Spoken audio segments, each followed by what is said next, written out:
Assalamualaikum warahmatullahi wabarakatuh.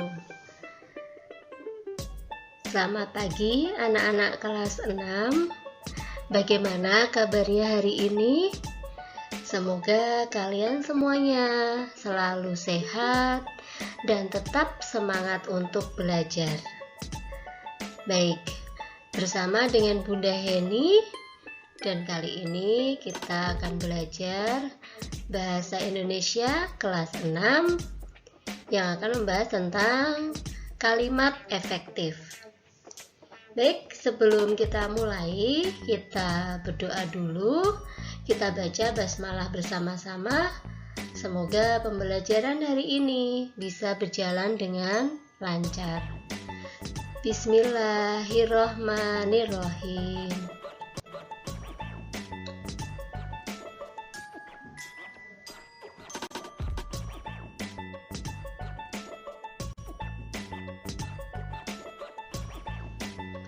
Kita akan belajar tentang kalimat efektif. Kalimat efektif adalah kalimat atau susunan kata yang mengikuti kaidah kebahasaan secara baik dan benar. Kaidah yang menjadi patokan kalimat efektif adalah kaidah bahasa Indonesia menurut ejaan bahasa Indonesia. Dengan bentuk kalimat yang sesuai dengan kaidah atau aturan tersebut, diharapkan pembaca akan mudah memahami maksud kalimat. Kalimat efektif adalah kalimat yang susunannya mudah dipahami, singkat, dan jelas.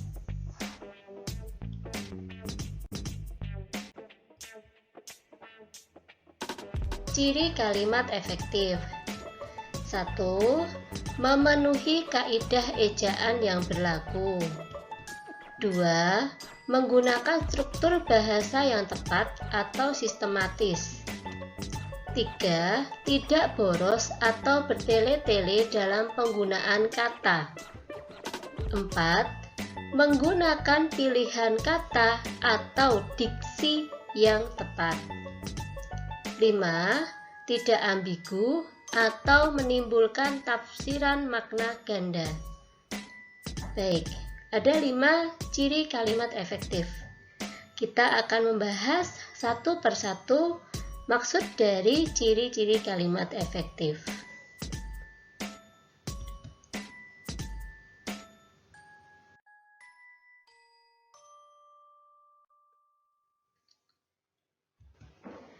Satu, memenuhi kaidah ejaan yang berlaku. Ejaan meliputi huruf kapital dan kata baku.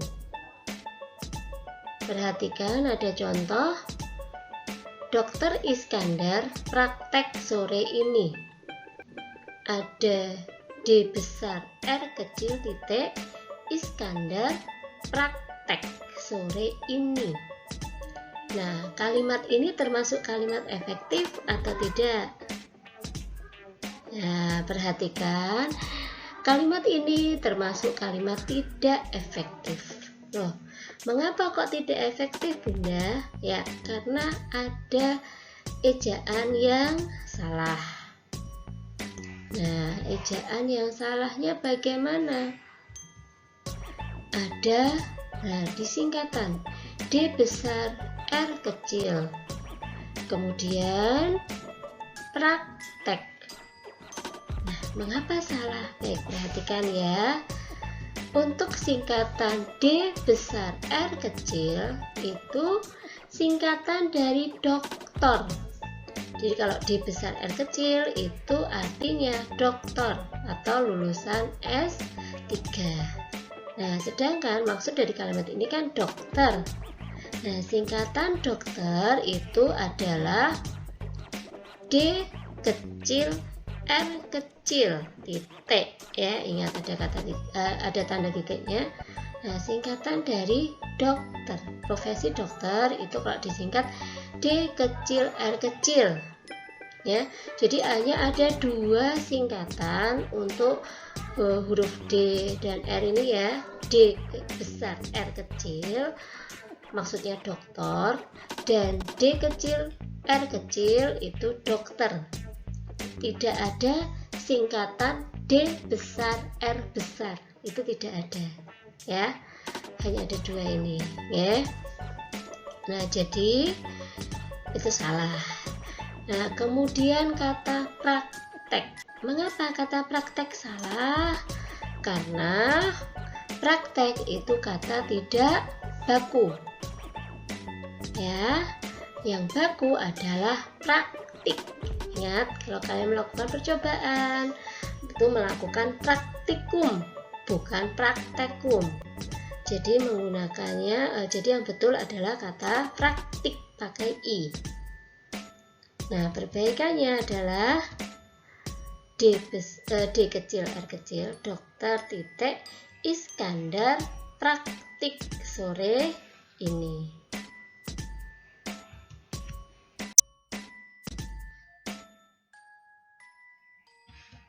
2.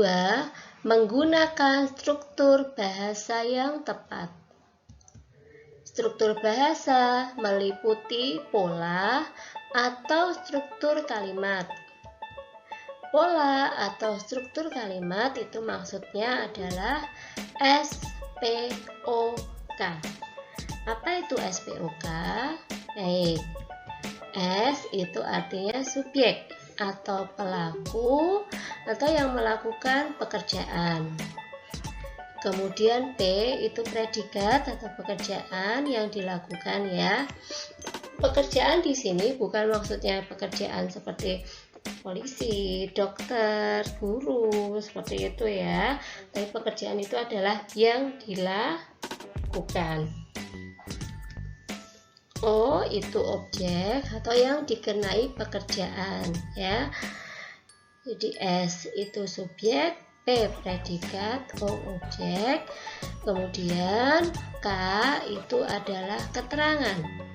Keterangan waktu ya, bisa meliputi keterangan waktu, keterangan tempat, keterangan cara, dan keterangan alat. Kita perhatikan contohnya.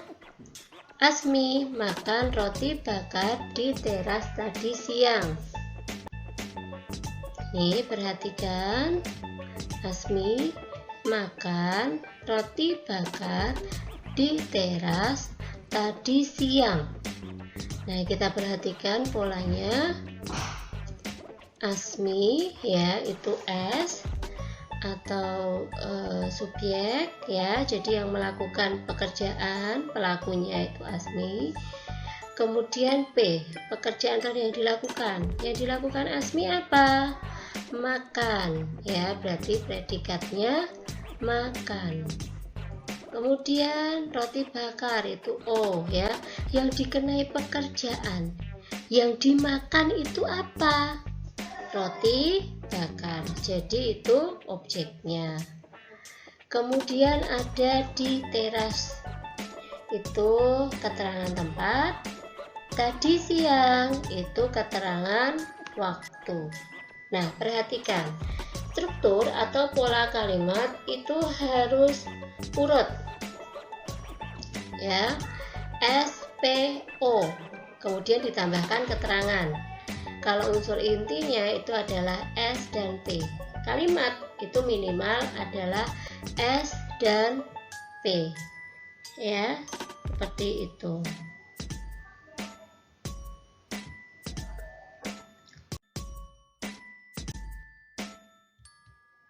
Contoh, Ina besok Senin akan pergi ke Jakarta. Apakah itu termasuk kalimat efektif atau tidak? Coba kita cek ya. Ina itu sebagai subjek karena dia pelakunya. Kemudian besok Senin, apa itu besok Senin? Oh, keterangan waktu.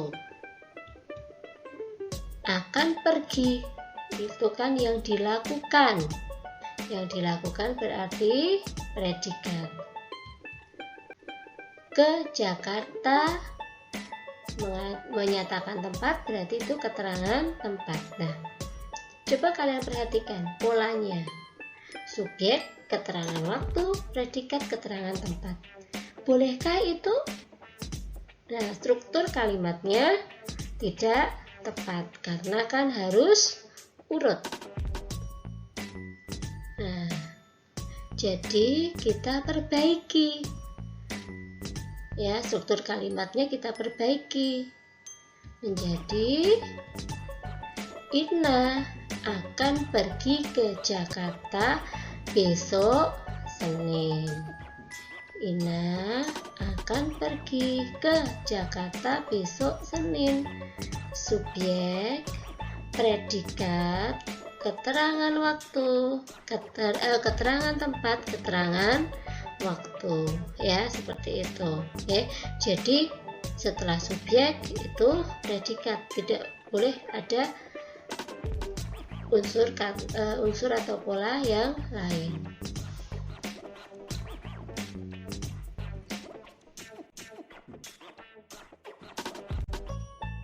Tidak boros atau bertele-tele dalam menggunakan kata, atau ada yang menyebutnya yaitu tidak mubazir kata. Ya, tidak mubazir kata. Kita perhatikan contohnya. Halaman rumah Wildan sangat luas sekali. Apa itu yang salah? Ya, yang salah di situ adalah, nah perhatikan, sangat luas sekali. Ya, berarti kayak stadion ya halamannya ya. Nah, itu kan tidak boleh ya, terlalu bertele-tele, terlalu boros, terlalu banyak kata yang digunakan.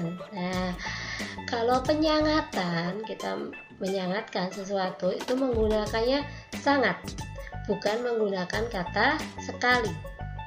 Ya, baik. Jadi pembetulannya, perbaikannya, halaman rumah Wildan sangat luas.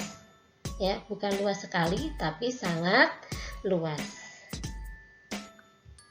Terus yang B, perhatikan, kita harus saling tolong menolong. Ya, saling tolong menolong itu juga tidak boleh. Saling tolong menolong itu termasuk juga boros dalam menggunakan kata. Mengapa? Karena tolong menolong itu artinya saling menolong. Ya, kata ulang tolong menolong itu artinya juga saling menolong. Jadi nanti maksud kalimatnya jadinya terlalu banyak ya, terlalu boros kata. Misalnya kita harus saling tolong menolong, kita harus saling menolong, kan tidak tepat ya. Jadi perbaikannya, kita harus saling menolong atau kita harus tolong menolong. Bisa dipilih salah satu. Saling menolong boleh, tolong menolong boleh.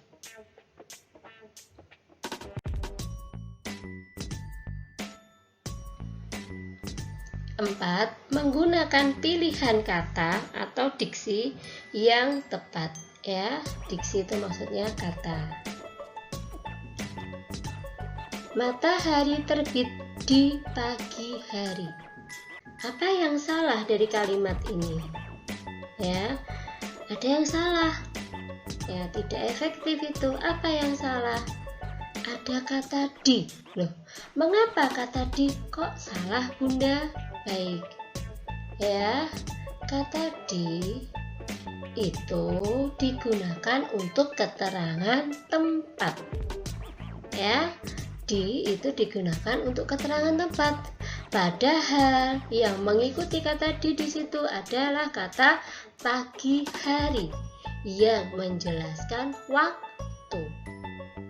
Nah, kalau keterangan waktu menggunakannya bukan di, lantas apa? Menggunakannya kata pada. Ya, ingat, waktu kalian kecil sudah diajari mama papa loh yang tepat loh ya. Ingat ada lagu Naik Delman.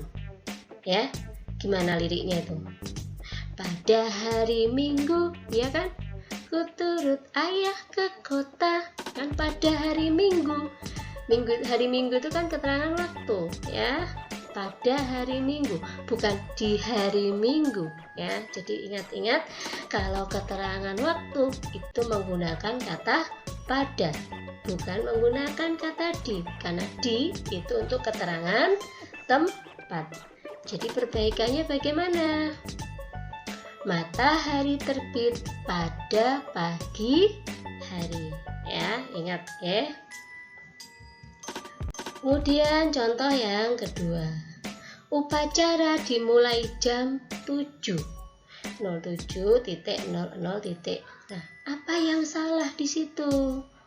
Perhatikan, ada yang salah pilihan katanya, kata jam. Loh, mengapa kok kata jam salah? Ya, karena nih, kalau menunjukkan waktu itu menggunakannya pukul. Itu kan yang diikuti kan kata, setelah kata jam itu kan ada 07.00, itu kan menunjukkan waktu. Ya, nah kemudian mengapa kata jam salah? Nah, kata jam itu digunakan untuk menunjukkan lama waktu. Misal, kami pergi selama 2 jam. Nah, itu menggunakan kata jam. Itu baru tepat. Tapi kalau menunjukkan waktu menggunakannya kata pukul. Gitu ya anak-anak ya. Jadi tolong diperhatikan. Mungkin memang dalam penggunaan sehari-hari itu biasa ya, tapi sebetulnya itu salah. Kita perbaiki ya. Upacara dimulai pukul 7 ya, seperti itu perbaikannya, kalimatnya yang tepat, yang efektif.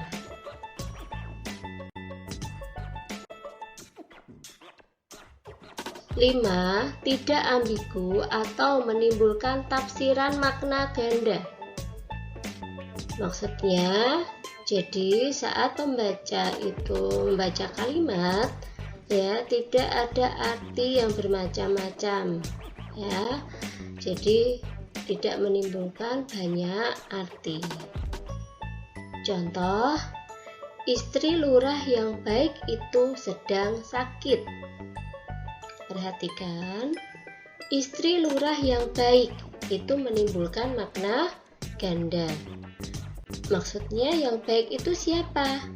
Istri lurahnya atau lurahnya yang baik ya.